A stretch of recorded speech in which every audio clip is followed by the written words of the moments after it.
What's up, YouTube, and welcome back to the JDW SportsTalkShow, where every fan is welcome. In this video, we're talking about the Indianapolis Colts O-line, highly regarded as one of the best O-lines in the league, if not the best, and for good reason. You look through and you analyze this O-line a little bit, you really enjoy the nastiness of the O-line, the depth of the O-line, and it is a position, it is a point of focus that Chris Ballard has made since the moment he stepped foot in the door, and he has delivered on that promise. So if you enjoy Colts content and NFL content, make sure you like, subscribe, put that post notification bell on for any future videos. So let's start at the bottom and work our way up to the starters. So first we have our guys like Ryan Van Denmark, Carter O'Donnell, Brandon Kemp, Jordan Murray. Not going to spend too much time on these guys. And Wesley French, Josh, Seltzner. These guys, there's not too much to know about these guys. They're mainly going to be practice squad guys. Even if that, I'm not sure. Some camp bodies to keep the competition flowing. But you go through, and then after those guys, come the guys that are really going to play the most. After the starters. You have Will Fries, who is a very good versatile piece, can play all over the O-line. All over. Doesn't just have to play right guard, center, left guard, left tackle, right tackle. You put him in a spot and he's going to be able to do it at a decent level. Not an extremely high level, but at a good enough level for a number 2 to be a backup for a depth piece. So then you look at Dennis Kelly. Oh my goodness, dude. Even before we signed Dennis Kelly, I was hoping we were going to get this dude because this is another versatile piece. He can play center, guard, or tackle. He can play all over the line. That is what I really like about some of these backup guys. They can play all over.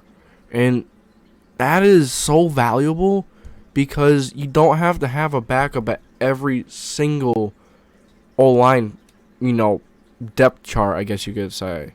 You don't have to have a backup for left tackle, left guard, center, right guard, right tackle, and every, you don't have to have a separate one for each one.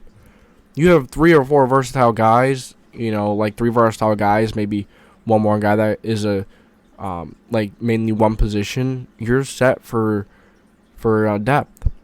So Dennis Kelly, he is also not bad at all. He is solid. He could play left tackle if needed. He could play right tackle if someone gets hurt. He could play left guard, right guard if Pinter doesn't work out. I'd say maybe move Kelly to right guard and let Pinter continue being a backup, or even see how he is just at center. Because last year when he played center, he was solid. And we're paying Ryan Kelly a lot. And he's not lived up. He has been very good. But he's paid as one of the best centers in the league. But he is buns in pass protection. He is very inconsistent in pass protection. So, it's just, if you're going to pay a guy that much, as one of the top in his position, he has to be able to do it all. Yeah, you love the character. You love the work ethic. You love what he's been through, and it's come back stronger than ever. But at the end of the day, it's the NFL. It's a cruel, cruel place. So, I would argue, move Danny Pinter to center. Maybe even move Matt Pryor to right guard.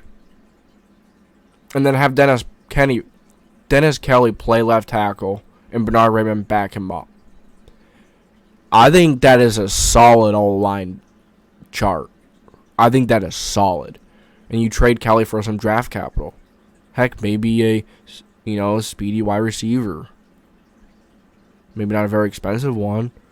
But, you're paying this guy a lot of money, one of the top of his positions, and Ryan Kelly, and he's not performing like it. It's just the truth. Something that is very underrated, that I even forget to mention quite a bit with Ryan Kelly, that is very difficult to get in a center. He is very smart. He knows how to call out blitzes. He knows how to call those things out in protections, and he knows how to give them their assignments.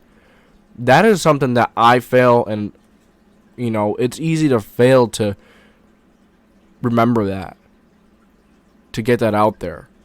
because it is very valuable.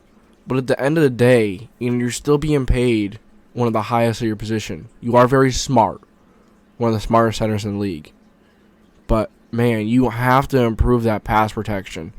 It is wildly inconsistent. At times, he could be pretty close to the bottom of pass protection for centers. When you watch him tape, you can see how inconsistent it is. But sometimes he is insane in pass protection. Just needs to figure it out. I love the dude. Great character, great work ethic. I've said many times, it's a cruel business. And if you're not cutting it to win, which he is right now, you can't be scared to get better, though. So, But, man, you look at Bernhard Raimann then, is he going to take the starting position week 1? Probably not. Matt Pryor's, the way the chart looks right now, it's probably how the season's going to start at O-line. I think Matt Pryor's going to play really well for a couple weeks. Then he's going to struggle, and Bernhard Raimann's going to come in. But then I think we're going to see some struggles with Bernhard Raimann for quite a while. Because remember, it's going to be his first snaps as a left tackle.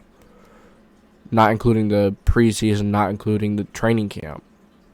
It's real live action in a real regular season game. And it's a lot different than a preseason game. It's a lot different. So, I want to see the kid prove himself too. And he's going to have Matt Pryor and Dennis Kelly to learn behind. And then, he's also going to have Quenton Nelson helping him out. He has some big-time tight ends, good blockers, and Jelani Woods. And, Andrew Ogletree is actually a very good blocking tight end. He's very raw in production and the receiving part of the game, but he's a very solid run blocker. We'll see how he translates to the NFL, coming from Youngstown, a small school. And you also have Molly Cox, of course, who is an amazing run blocker. Doesn't have quite the instincts of Jack Doyle, and we're going to notice that. But they are very good. Very good. So, man, you look at the starting guys now. Matt Pryor, Quenton Nelson, Ryan Kelly, Danny Pinter, Braden Smith. We already went on a little bit of a rant on Ryan Kelly, so you know my feelings on him. So let's go to the guards, Nelson and Pinter. So Danny Pinter is very similar to Ryan Kelly in a few ways. He's a monster in the run game. Pass game, he is raw. Pass game, he needs to improve that. And that's why I've been saying I will move Matt Pryor to left guard or to right guard, even though he is a bit raw too. But that is a big guard. He's powerful, strong. He can pull. So I would love to put that guy there and put Danny Pinter at center because I don't think it's that big of a drop-off from Ryan Kelly to Danny Pinter at center. If you ask me, I really don't think there's that big of a drop-off.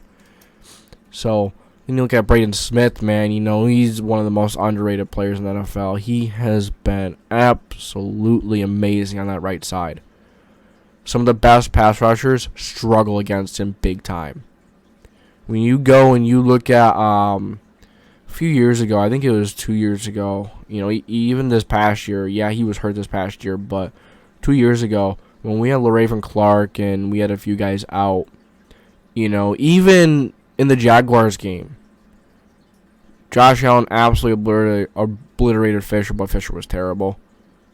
Didn't do a damn thing on Smith. So, and then you go back 2 years ago, he held his own against TJ Watt, Myles Garrett, all the time, because Anthony Costanzo was in and out with injuries and stuff like that. So when Costanzo was out, it was the Browns game. Myles Garrett didn't do a damn thing on Braden Smith. He was over there feeding on LaRaven Clark.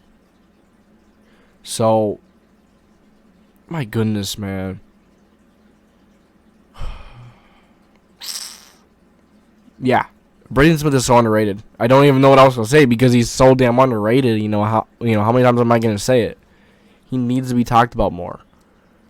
And Matt Pryor, huge left tackle. He's a huge dude. He's a behemoth of a human being. And he is very talented. Last year, he was very good at left tackle for Eric Fisher when he was hurt and when he wasn't ready yet. Matt Pryor showed to get it figured out. So we're going to see how he performs there. I'd say if he doesn't perform well at left tackle, and if Danny Pinter isn't performing the best, just move him to right guard. Just move him to right guard. Don't, because he could absolutely play right guard without an issue.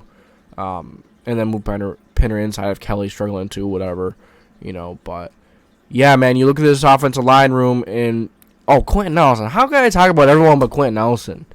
Quenton Nelson is, there's not really too much to say. He is one of the best offensive linemen in the league. Changed the nastiness, turned up the tone on this offensive line, and teams don't want to get in front of him. Guys don't want to get in front of him. If you're a DB, you just get out of the way. And you see half of them get out of the way or just go down by themselves. Quenton Nelson will lay you out. Doesn't matter if you're a lineman. Doesn't matter if you're a defense lineman, a linebacker, safety, corner. He will lay you out.